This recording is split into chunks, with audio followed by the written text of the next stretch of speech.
Halo semuanya, hari ini kita akan membahas peranan testosteron pada wanita.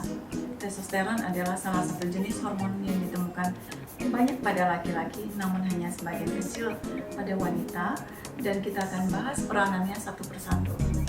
Bersama saya Dr. Andralia, dokter dan praktisi anti-aging and wellness Indonesia.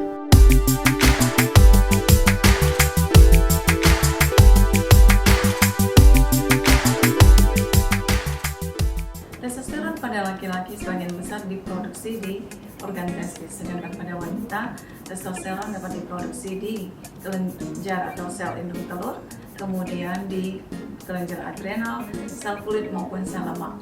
Sesuai pertambahan usia, wanita akan mengalami penurunan kadar tersebut di dalam tubuhnya. Beberapa kondisi tertentu, misalnya pengangkatan indung telur, wanita yang mengalami atau menjalani kemoterapi atau mengalami gangguan kelenjar adrenal juga mengalami masalah testosteron di dalam tubuhnya. Penurunan kadar testosteron sering dihubung-hubungkan dengan penurunan gairah pada wanita. Namun apakah menjadi satu-satunya penyebab? Tidak. Ada banyak faktor lain penentu gairah seksual pada seseorang, terutama pada wanita. Salah satunya adalah perasaan atau hubungan dengan partnernya, kemudian stres atau masalah psikologi pasca trauma di masa lalu, kemudian juga self-image atau gangguan kesehatan lainnya juga ikut menentukan penurunan gairah pada wanita dan harus dicari tahu dan kita garis bawahi penyebabnya. Selain memberikan dampak pada gairah seksual, sebenarnya testosteron juga memberikan banyak manfaat lainnya bagi wanita, yaitu dalam proses membangun massa otot, kemudian untuk ketajaman pikiran dan fungsi metabolisme glukosa juga diberikan sebagai manfaat dari optimalnya kadar testosteron di dalam darah. Obat-obatan yang beredar saat ini terutama ditujukan bagi laki-laki dan tidak untuk wanita.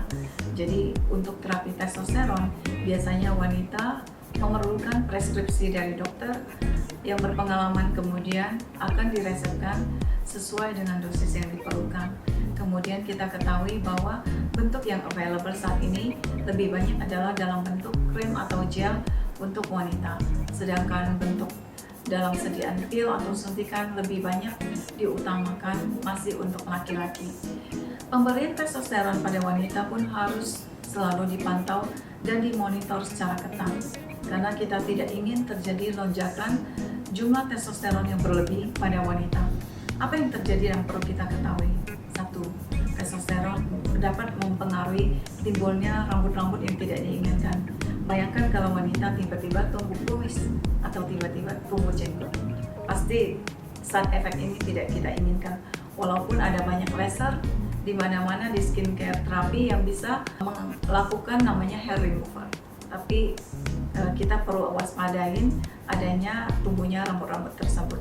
Yang kedua adalah sikap agresif. Jadi wanita akan menjadi wanita yang kita bilang wanita perkasa dan dari segi emosional juga akan lebih galak. Jadi kalau kita menemukan wanita yang galak-galak, mungkin kita juga perlu tes atau kita sarankan apakah mungkin ada gangguan sedikit di hormon testosteron. Yang berikutnya adalah mungkin kita juga perlu waspadai bahwa pada wanita yang kelebihan testosteron juga akan berdampak pada kondisi berat badannya.